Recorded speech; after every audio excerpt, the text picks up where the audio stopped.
everybody, welcome to yet another podcast of Andropique mic testing with me, Gavin Phillips. Now today I've got a really special guest with me on the podcast.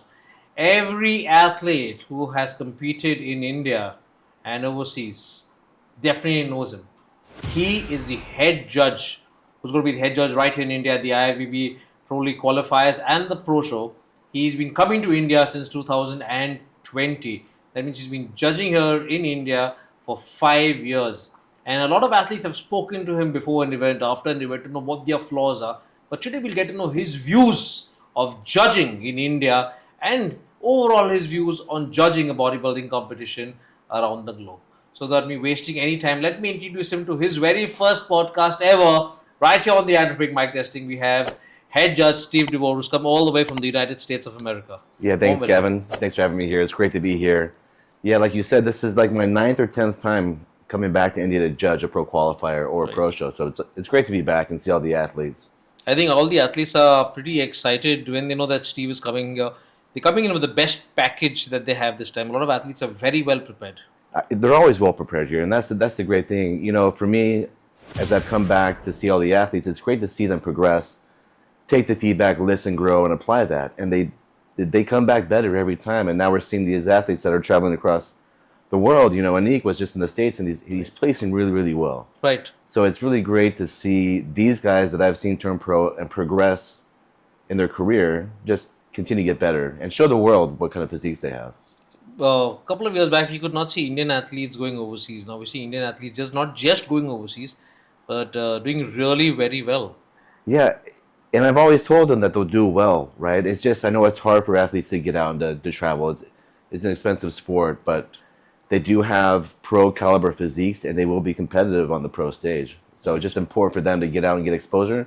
You know, Anik was just standing, as they travel across the globe, they get to stand next to Olympians to see how they stack up. Right. And that's the big thing. So I think when you compete overseas, you get to stand with international athletes. Yep. And you come to know exactly how good you are, or Exactly. where you need to work on, how you need to work on. Yeah, and I think, you know, watching Anik and seeing the smile on his face, he's like, I can compete with these guys. Right. Right, and that's you need to have great that for him. confidence. Yeah, it's great for him for his confidence. It's also great for the athletes here in India to see him do well. Because at the end of the day, every athlete who is competing on the Shero Classic or the Amateur Olympia that happens, everybody has a dream of competing at the Olympia. Right. And they're working towards it very hard. We can see it step by step. Yeah, and there's so many good athletes here. I just think what we need is just more opportunities for them to compete for that Olympic qualifier here in India. Like more pro shows would be a great thing here. Right. I think we have 2 pro shows. I think should increase apparently in a year at least. Yeah, That's what I think Freddie said last time when he came in. He said we should have at least 3 pro shows. At least. At the event, at least you need to have 3 pro shows a year, he said. Yeah, at least. I mean, I think it'd be great to see 5 or 6. I mean, look at other countries. Like, look at Brazil. I mean, there's so many opportunities there that are created by the promoters to put Brazilian athletes on the Olympia stage. And I think the same should apply here as well. I think when we have more opportunities, we'll end up seeing more athletes. Yeah. That's, I think, how it works. Yeah, I think that's how it works. Now, Steve, in India, we've got a couple of other federations as well. And there are a lot of aspiring athletes, a lot of aspiring bodybuilders who want to come ahead and compete. But at some point in time, they're confused as to which federation do I go and compete with. So you're representative of the IFBB. Why do you think an athlete should compete at the IFBB? Well, I said, you know, I'm not too familiar with any of the other federations, but what I do know is that the NPC and the IFBB, they're like the only road to the Olympia, right? And that's the biggest stage in bodybuilding. So if your goal is to pursue that and compete at the highest level possible, then that's with the NPC and with the IFBB. Right. So every athlete has said prior wants to be competing at the Olympia, and they're working very hard to, you know, do a good show at the pro qualifiers and do good at the pro shows.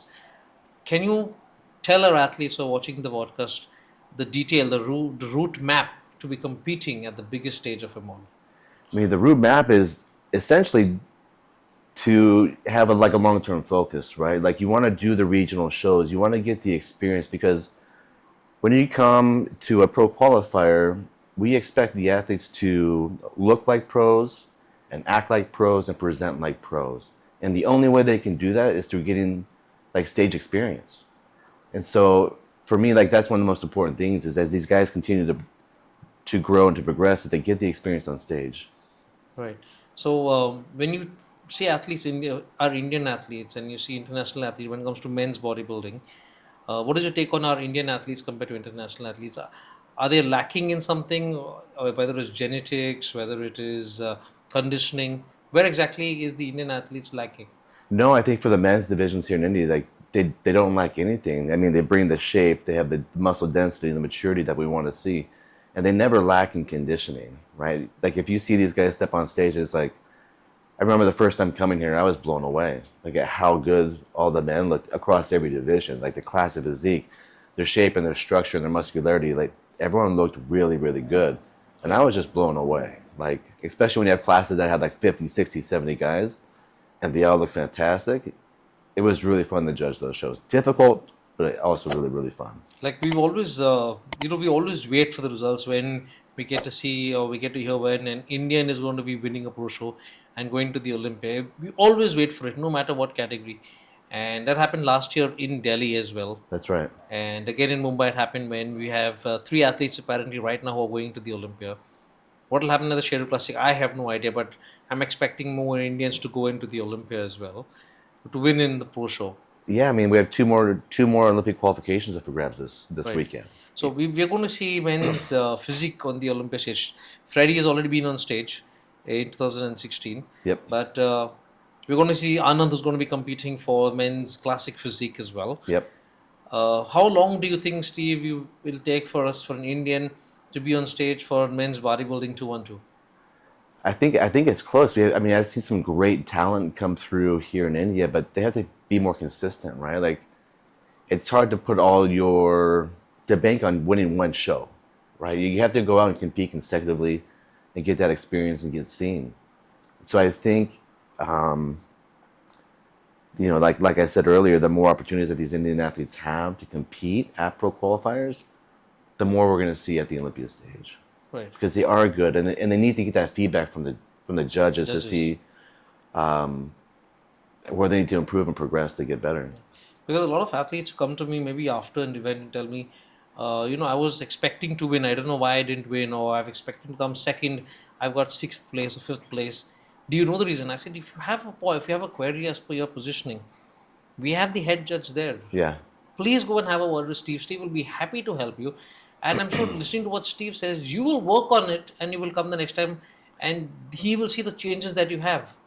Yeah, and I always stick around after the shows all the time, Right. and I'm always giving feedback, and I know the other judges like to give feedback as well. So, Right. that's one of the things that we love to do as judges is stick around and give feedback Right. to the athletes so they can progress and get better, so they do know where they're lacking, or do know why they placed where they did. Right. Do you feel that any of them come and try to argue with you as to why you've not given me the first place or the second place? Has that happened? Not just in India, anywhere around Oh, it the happens world. everywhere. Right after these shows, like everyone's emotions are high, and I expect them to be emotional, right? They're competitors, they want to win, but yeah, I mean, of course, and us as judges, we can speak to our placings all the time. Right, right. Now, for an athlete who has to compete in a pro qualifier, will have to compete in an NPC and regional, right? Is that compulsory, or can any athlete just compete in a pro qualifier without competing in regional? No, I think the rule is if there is a regional show in their home country, then they must do a regional show before stepping on stage at a pro qualifier. So is it a compulsion? Yeah, it's a rule. We enforce it everywhere, unfortunately. I think I judged a show last year in Kazakhstan where we had a few Indian athletes come over that did not compete at a regional show. And it's all tracked. And if they don't compete at a regional show, we can't let them step on stage. And it's actually pretty heartbreaking to see these guys travel, all over and then show up and not know the rules. Right, And so, right, unfortunately, yeah, that's a rule it's really strictly enforced. right. Now, when you come to India, we are very warm, we're very welcoming in India. But more than that, we're actually very emotional as well. So, as you said, Very emotions passionate. run Very through. passionate. Very passionate. Every athlete you see is very passionate when they come on stage, no matter what category they're competing in. And after the results, we have a lot of emotions passing in through. You can see it on their faces. Yeah. What is your take on our Indian athletes that we see on stage? I love it. I mean, I knew from the first time I came to India that what it meant for these athletes to place, whether it's first place or 10th place or get in that first call out. Every placing means something, and puts a lot of pressure on us as judges to make sure that we take our time and we give the athletes plenty of time on stage because we want to get all the calls as good as we can. And so for me, like I love seeing that emotion, and I know that it means a lot to these athletes, Right. and they sacrifice a ton to get on stage, and that doesn't get by us at all. Like we respect that, and we give them all the time on stage they need because we love seeing that passion as well. You know, when I've seen a lot of pro shows where when you're judging, you keep telling the athletes, hold your poses, hold your poses. So for how long does an athlete actually need to hold his pose on stage?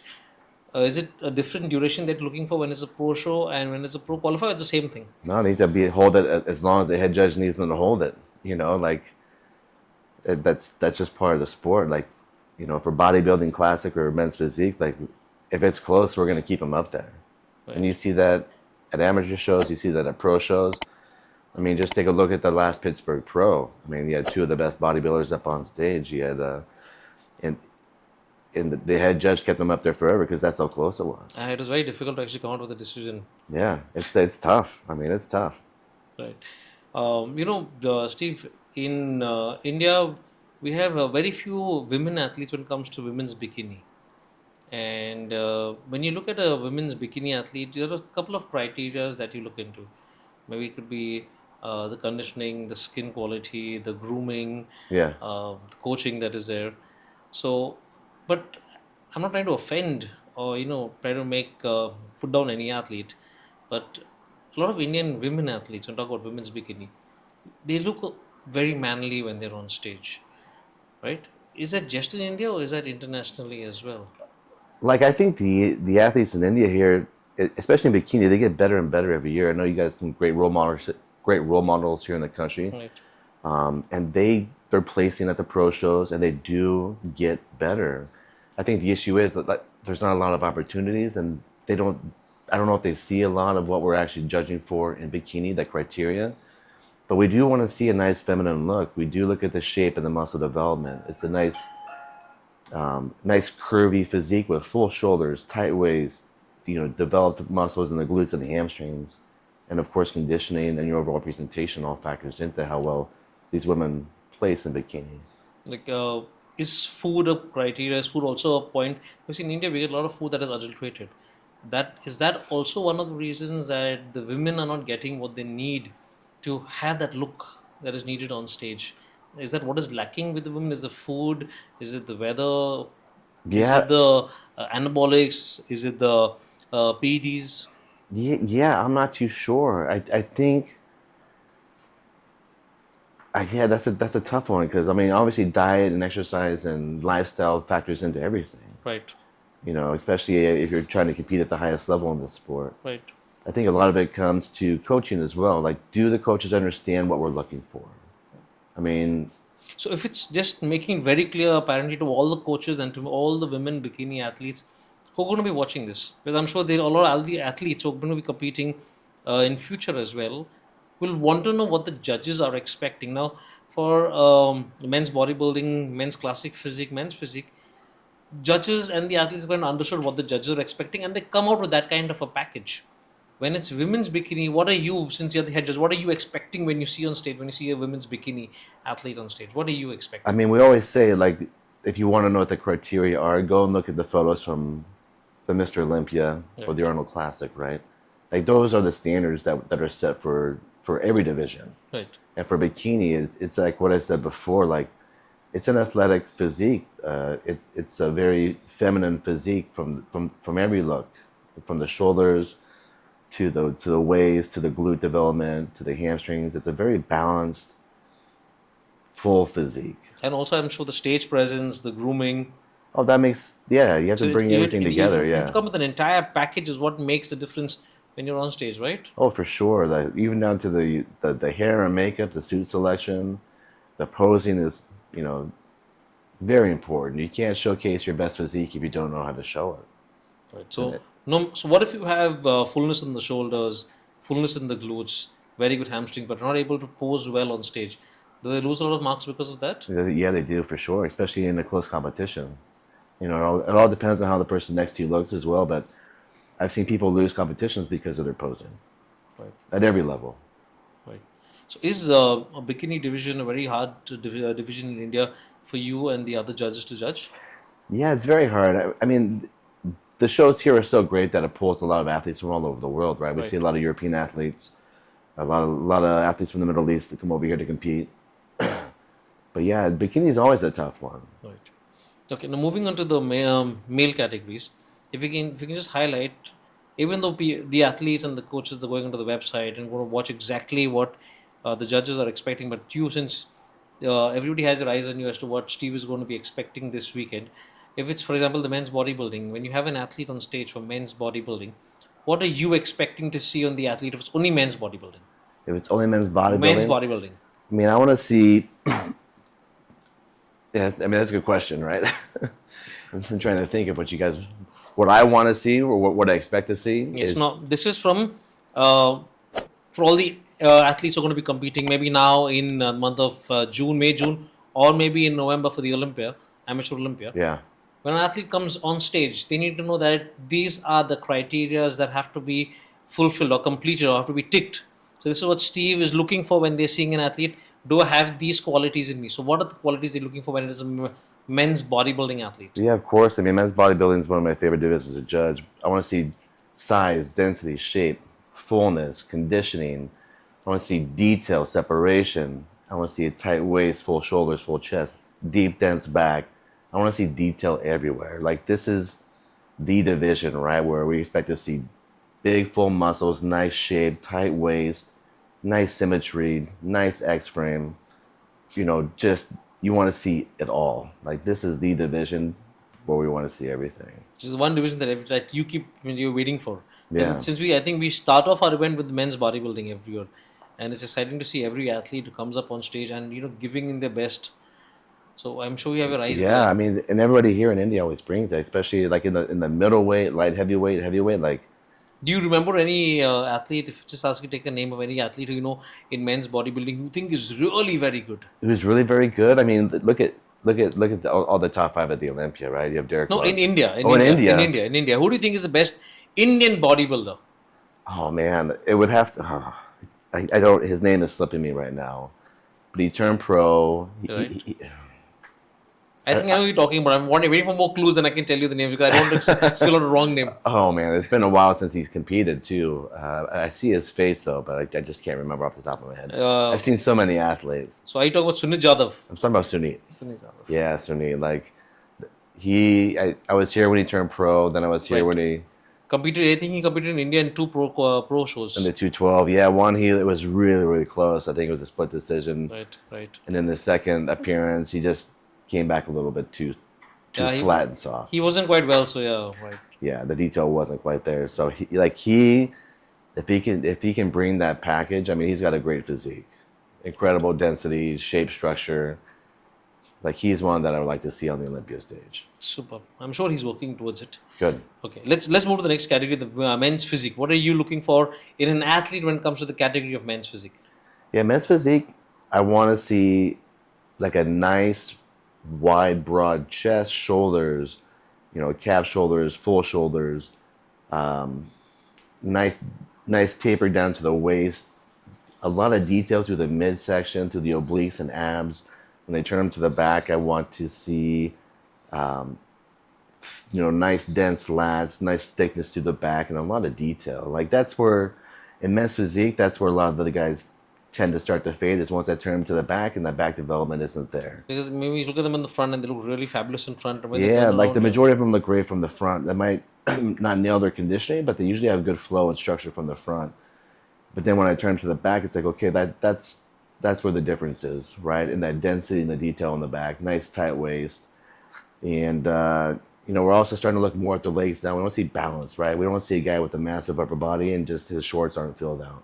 Right. So, it's all about, we want to see the balance too. Right. So the previous event that happened, we had two athletes who were very close. One was Amit Agre and Manoj, who actually won, if you remember. Yeah. What was the difference that we saw in them?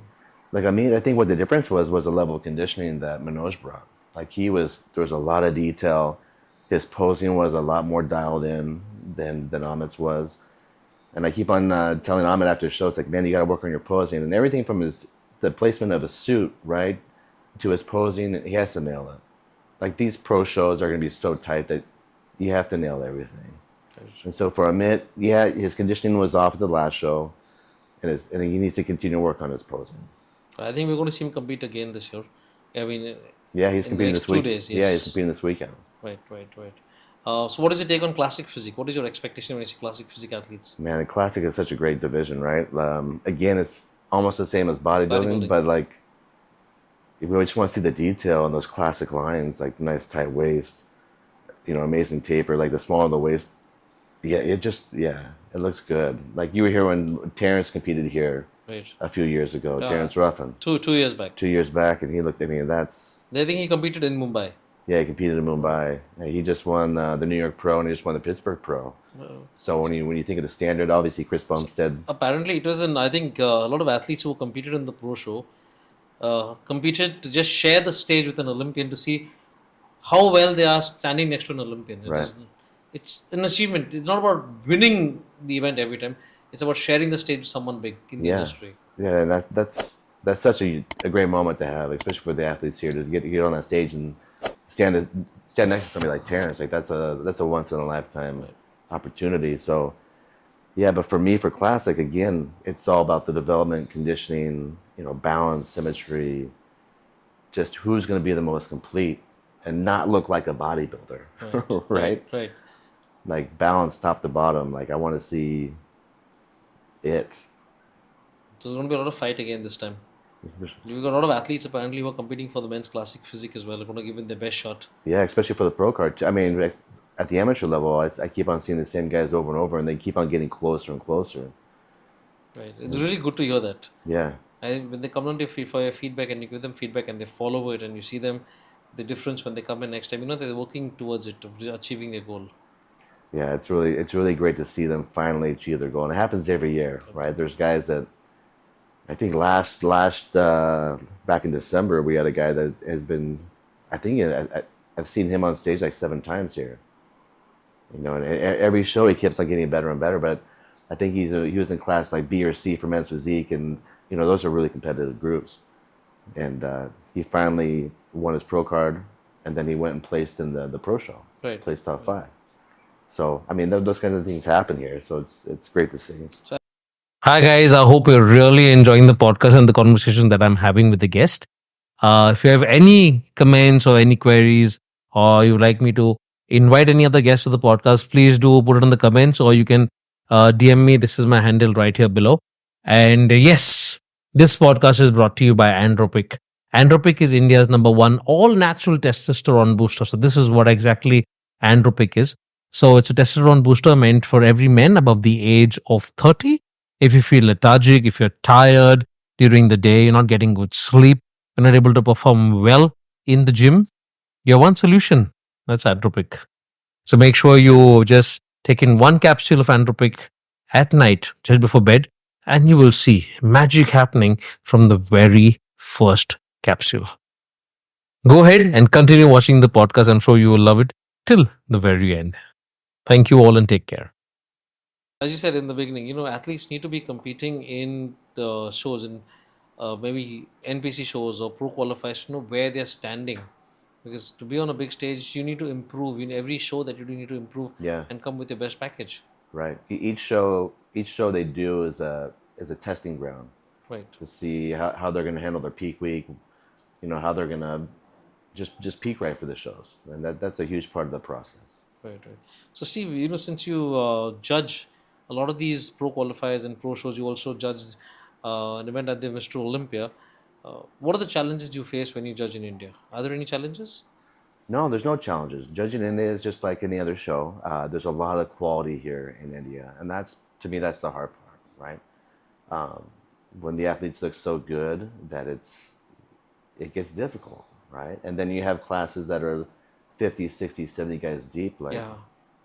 That's the challenging part, right? I remember in the morning before we have the event, we all sit, all the judges and marshals and I am there, we all talk about it and we say we got 40, 50, 60 athletes in one category. Yeah. We have exactly planned how do we get the athletes out and how do we get them to fit on the stage? Yeah, that's the hard part. judging them and letting them showcase all their hard work. That's the fun part. Right.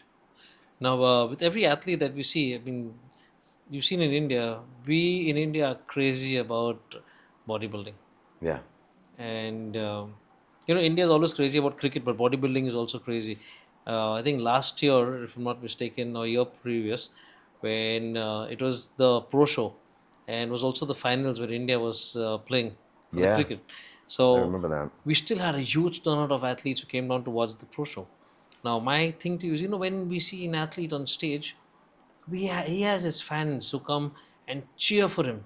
Yeah, Now they look at an athlete from a different point of view, a different perspective, because they already like him. yeah, They're already fans of him, so he's already won their hearts.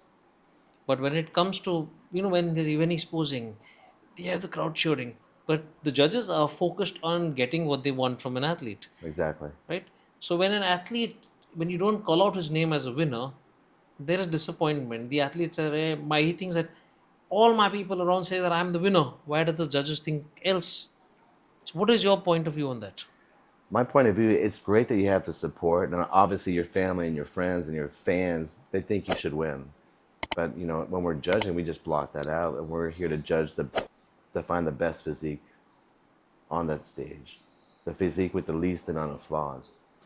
And whether you're the most popular athlete in India or you're somebody that's brand new, which I've seen happen countless times here, right? There's been people that are influencers that have tons of fans and they Right, don't win, but the guy who had the best physique won. And for us as judges, we're impartial to that, right, right? And by being impartial to that, we're giving everybody a fair chance to chase their dreams and to potentially change somebody's life. right. Everybody comes up with a dream to win the title, Yep. and obviously, only one person is going to win it. Remaining going to be disappointed. They're all going to be talking because what happens is when you work out in the gym, you may be the best looking guy in the gym with the most amazing physique. Right. But as you said, when they come on stage and they have to be competing with 70 people with similar and better Yeah. physiques. You never know who's going to show up. It could be a first time competitor that nobody's ever seen before that just has a phenomenal physique. I have one thing to ask you, Steve. Yeah. Now, last year in Delhi, history was created. When I say history was created, I mean an athlete called Amit, who came in as an amateur, won the pro qualifier, and also won in the pro show Right. and got his ticket to the Olympia.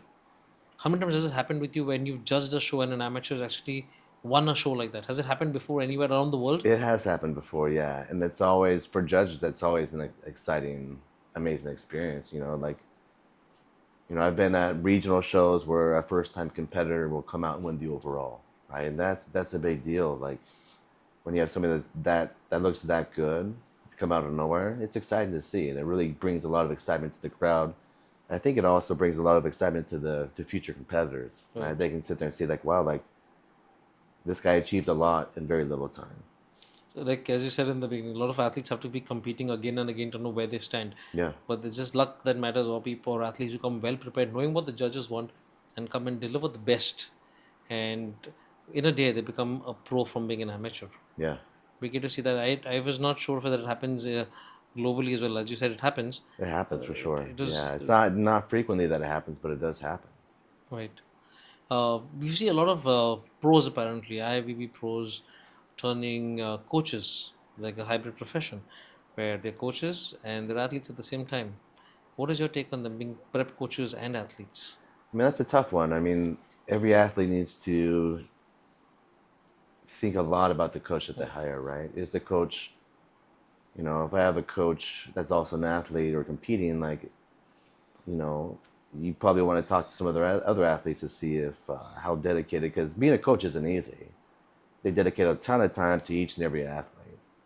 And no athlete ever wants to feel neglected or feel like they're not being taken care of properly. And the question is, can a coach do that and coach and compete at the same time? It's a hard thing to do because, being backstage and seeing these athletes compete and the sacrifices that they make, like, to me, like, I know I probably couldn't coach and compete at the same time, right? Because for me, I'd want to give all my attention to the athletes that I'm coaching. And you just can't, I don't know how you do that. But I know coaches do it, so I think Kudos to them for doing it's it. very difficult apparently. Yeah, it's difficult. Like, Focus on yourself and to have many more clients or athletes under you that you need to focus by giving them their schedule, their programs, making sure they follow the protocols right. no, exactly. Like, for me, when I see it, I think for those athletes that are competing, that time is theirs, right? And if I'm coaching, I would just go and do a totally different show that my athletes are competing at, just so I can focus on my athletes, my work, and helping them achieve their dreams. So, Steve, besides you being an IFBB Pro League head judge, do you also coach? I don't coach. No, I have a different job, but I've never coached. So, what do you do besides judging? Oh, that's a great question. I consult a lot of supplement companies in product development, formulations, and e-commerce strategies. Oh, wow, That's what very I do. nice. So, being an IFBB Pro League judge, you're not allowed to coach any athlete, or can you coach an athlete? No, we don't coach any athletes. Is that a rule by the IFBB? Yeah, that's a rule. Yeah, judges cannot coach Okay. or compete for that matter. No, you can't compete, yeah. Yeah. So you have your card, your IFBB Pro card, which says that you're a judge, so you stay as being a judge. Yeah, that's right. Steve, a couple of years back in India, when you came to judge, you came along with Tariq El Gindi. That's right. And Turk's a great judge. he's an amazing judge. So are you. Oh, thanks. Yeah. And I remember when Tariq judged the event, the audience had a different point of view of who the winner is. Right. And Yeah, I remember that. Tariq and the other judges had a different point of view who the winner is. The event got done. We announced who the winner was. Finish. But social media, we have the power of social media, where apparently Tariq had to come on social media and explain why did this athlete actually win? What did the judges see of getting this athlete to win and the other athlete not to win? Do you think, I mean, I'm not sure do you think it was right for Tariq to give an explanation as to why an athlete won? Yeah, of course. I mean, as judges, I mean, we're accountable for our decisions as well, right? And so every judge, whether you're the head judge or just another judge on the table, should be able to or needs to be able to explain and talk through their placings. Like, why did they like this person over the person next to them? Like, that's one of the things that we're able to do as judges, right? And going back to that event, like, I mean, we have some incredible athletes on the stage. I mean, both really, really good athletes. But at the same time, like, social media is great, but it's also hard to judge a show by looking at the pictures on your phone, right? Being there in person is a totally different experience. And you look us as judges, we're like right there, like right, we're front row, we're 10 feet away from the athletes, and we have a tough job, but I don't know. It's just different seeing them in person than seeing them on your phone. There's a lot of pressure apparently because when you have, say, 5 athletes or 3 athletes who you're judging on stage, the top 3, and it's difficult to decide who's the top 1. While you judges are discussing, you have the audience cheering as they want a particular athlete to win, and the result comes out elsewhere. Is it a pressure for you judges as to give in favor of the audience, or how is it? No, for me, like, I don't factor that in at all. It's fun to hear. Like, it's fun to hear who's being cheered for, but we block that out. It's bodybuilding is not a popularity contest, and so we have to block out that noise. And for me, that's why, like, we have a lot of judges from the States that travel all over the world to judge. Like, I don't know, like, a lot of the athletes here in India, and so I don't know who's trending on social media. Right. So to me, that doesn't matter. I judge the physiques that step out on stage that day, and that's the only thing that's important to me. Like previously, when an athlete had won got the Olympia qualification, because of some visa issues, he was not not able to travel apparently Right. to the Olympia. How does it affect? Does it affect his performance for the upcoming events and stuff like that? No, it doesn't. It has no impact on how he's judged in future events. None of No, that. what I mean is by him, he's got a qualification to go to Yeah. the Olympia, but maybe due to him not able to get a visa. Now, for all the athletes who are competing who want to compete at the Olympia by default, what if they get a qualification and they don't get a visa, or they don't have a visa, or they do not get a visa? How is IFBB going to help the athletes come to the States to compete? I mean, are you asking, is it the IFBB's job to help them get a visa? To help them get a visa to come to the States to compete in the competition. Oh, they do. I mean, we can't hold the athlete's hand throughout the whole process, right? I mean, they have to go through and apply for the visa, and I've sent tons of letters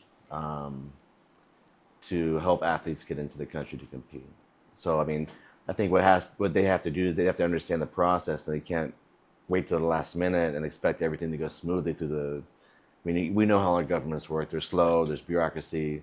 Things take time, and they're not going to be efficient, and do things at the speed that we want them to. They're going to go at their pace, and unfortunately, I think we make mistakes. I know athletes have made mistakes on their visa applications, and that those delays cause all sorts of trouble. So, I mean, obviously, we as the IFBB, we if the athlete requests a letter, we send them out right away to help them get their visas. But after that letter leaves us and goes to the athletes, like, we can't control the process that the athletes are going through. So my thing too is your message to the athletes, or to the pros apparently, who are going to be competing not just in India, around the world. Do you think that they should have a visa to the States in advance and have it ready? Because if you're confident in competing in a pro show, that means you're confident to win.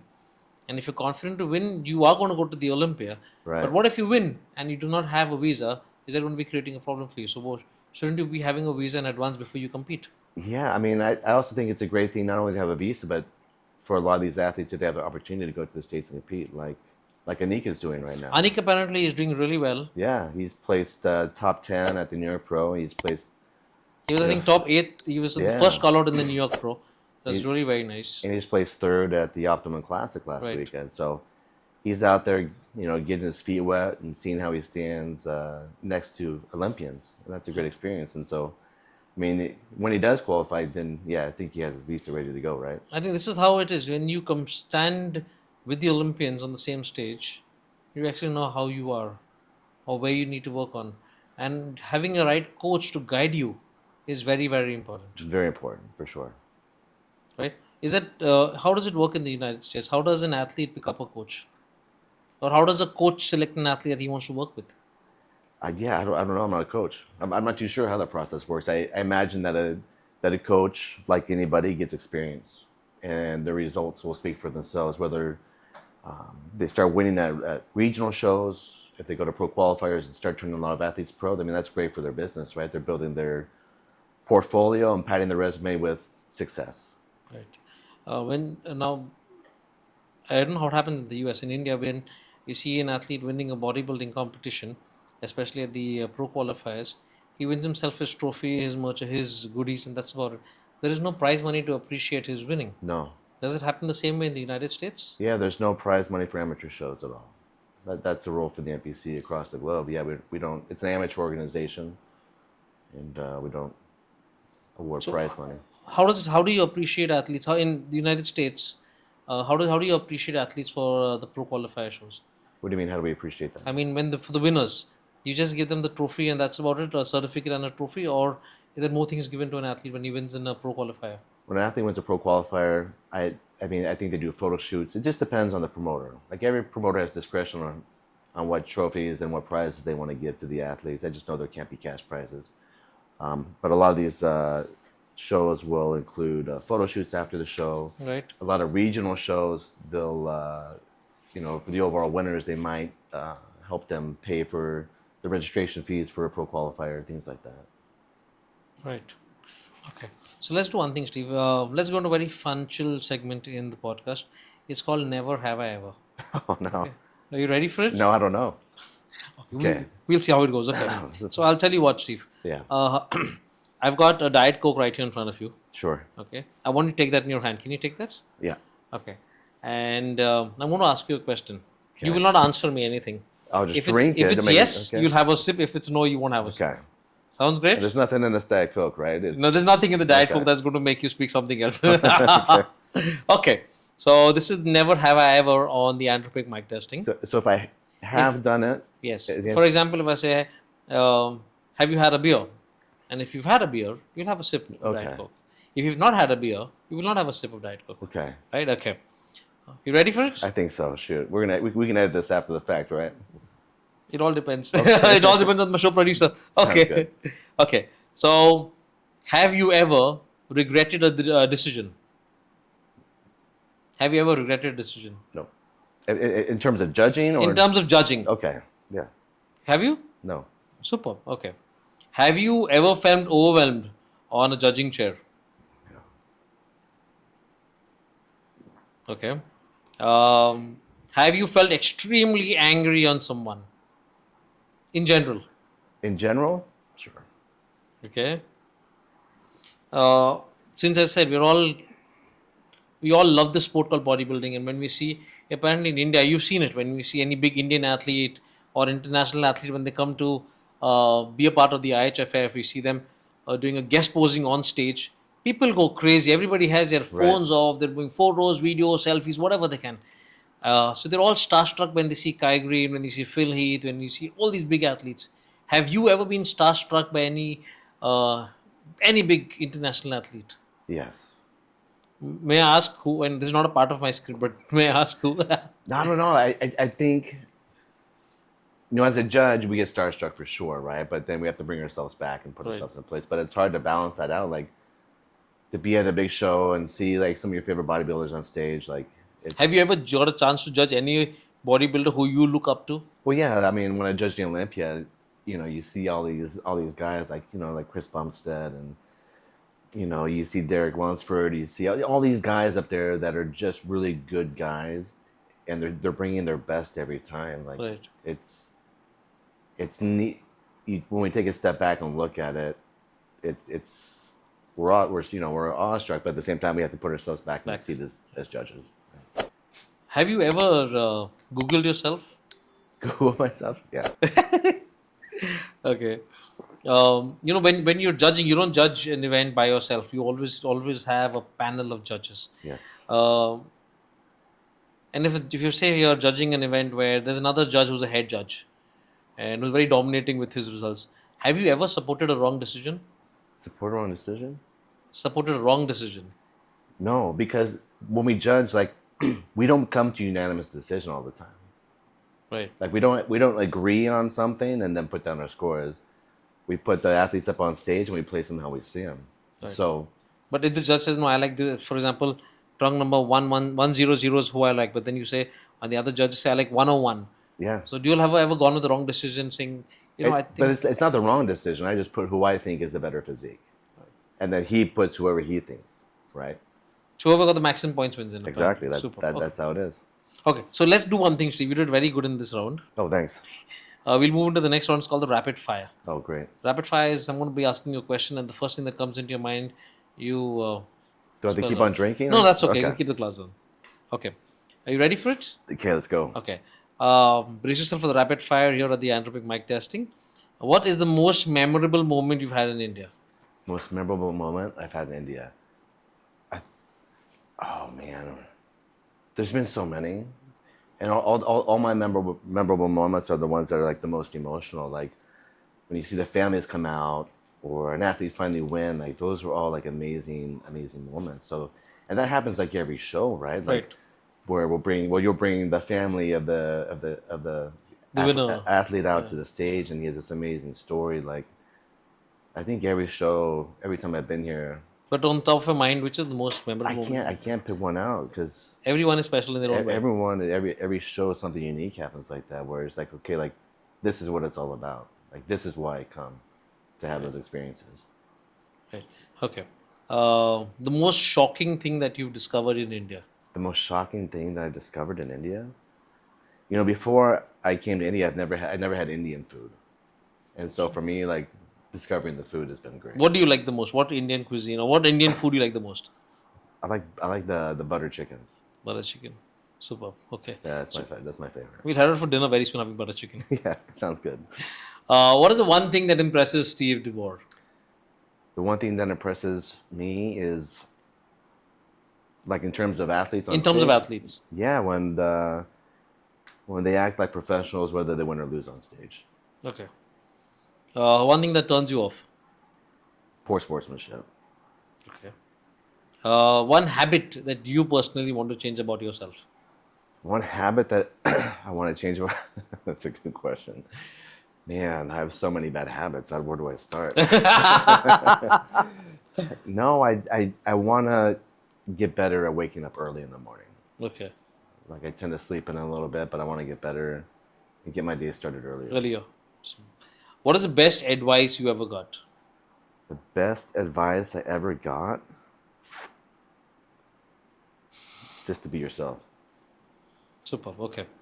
If I have to ask you, I know you're not very quite acquainted with names, but if I have to ask you, who are the three best athletes you think in India, any category, no matter what, who do you will name? Any three athletes? Oh, Best. that's a tough one because I'm not. Yeah, the names.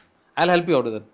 Yeah, who are your three best athletes? Mine is Sunit Jadhav to be on Yep, top. Sunit for bodybuilding. Sunit. Bodybuilding. I agree with that. Manoj Patil, Manoj Patil. who really, recently won the He men's won the last show. physique. Yes, and the Indian Rock. Yeah, the Indian Deepak Rock. Nanda. Yeah, Deepak he's fun to watch. He is an amazing performer when it comes to being on stage. He's fun to watch. I love his posing routines. Remember, I think the last time he performed was in Delhi, last to last year or something, in Delhi, when he gave an amazing show. Yeah. He came with a very good package, but he did a very good performance on stage for his act. Yeah, he's always a great poser. Yeah, he's been fun to watch. So these are mine three. Who are your three now? I think those are all great athletes. I mean, for me, we have so many tremendous rising stars here in India. I don't know, man. That's a tough question. I'll have to get back to you on that one. But there's all these men's physique competitors are just phenomenal, right? I wish we'd seen more of the class of physique guys travel around the world and compete. And we need more bodybuilders for sure. Right. I think that's like one. Sunit, like when he went, like he was ridiculous. He looked so good, right? I just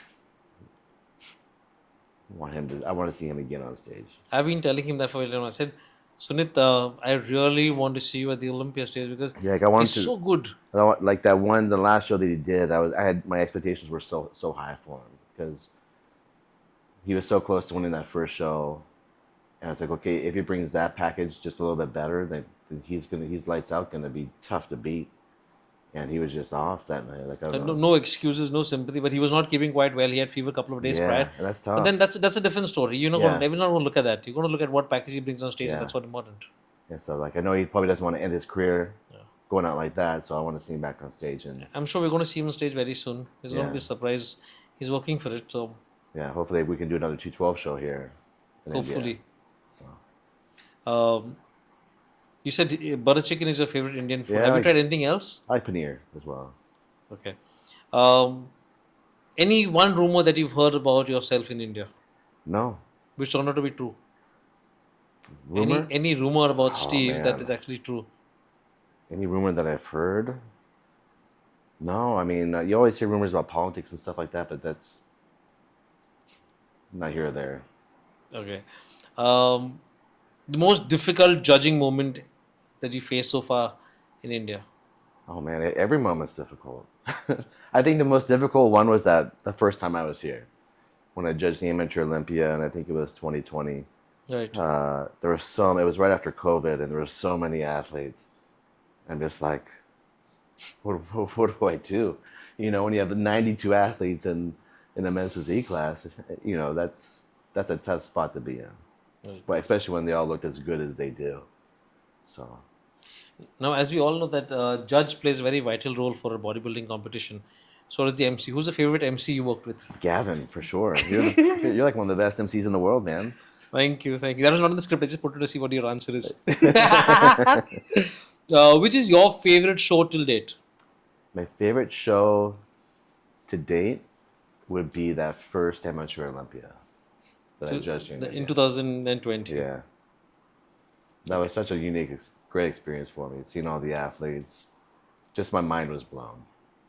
You never expected Indians to come out such good athletes? I never expected that. I never expected the amount of support and enthusiasm that all the fans had here. Like, you guys have amazing bodybuilding fans, and they showed up for those guys. And so that, for me, like, we don't see that in very many places. I think you see it like you'll see it in India, Europe, maybe other parts of Asia, Brazil, but in the States where we do like a lot of our judging, like, you just don't see that level of support at a regional show or pro qualifier. You see it at the Arnold, you see it at the Olympia, but man, it was crazy. It was intense. It was really exciting. I think if Jim Mannion, Tyler Mannion plan to ever in future have the Mr. Olympia in India, it's going to go crazy. It'll go crazy for sure. You'll have all seats full. You'll have people standing, going up through the roof, just waiting to see There'll be who's. people swinging off the lights. It'll be amazing. Yeah, for sure. Steve, any message for all the athletes who are going to be competing maybe this weekend or maybe at the Amateur Olympia in November? What is your message for all the athletes? Any category, no matter what, all the athletes who are going to be competing. First of all, just to wish everybody good luck. Enjoy the moment. You put in all the hard work. Go out and then just have fun. But,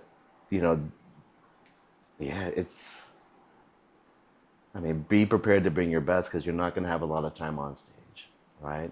Come out, hit your poses, showcase your best. Practice your posing. Like posing is going to be especially at this level. Like posing is going to make a big difference in how you present your physique. So make sure you get posing practice all in advance before you compete. Yeah, you're not going to be able to change how much muscle you put on from now until the show starts. Bring your best package, nail your posing. And then, of course, come up to us afterwards and get feedback. Right.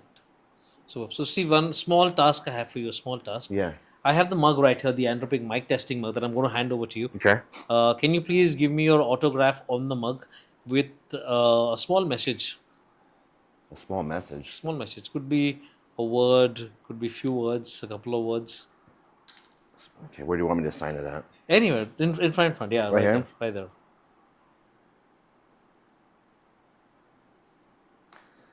A small message? Anything, a small message for me or a small message for the athletes, for the Indian bodybuilding fans, anything. Yeah, I'm going to have to think about that.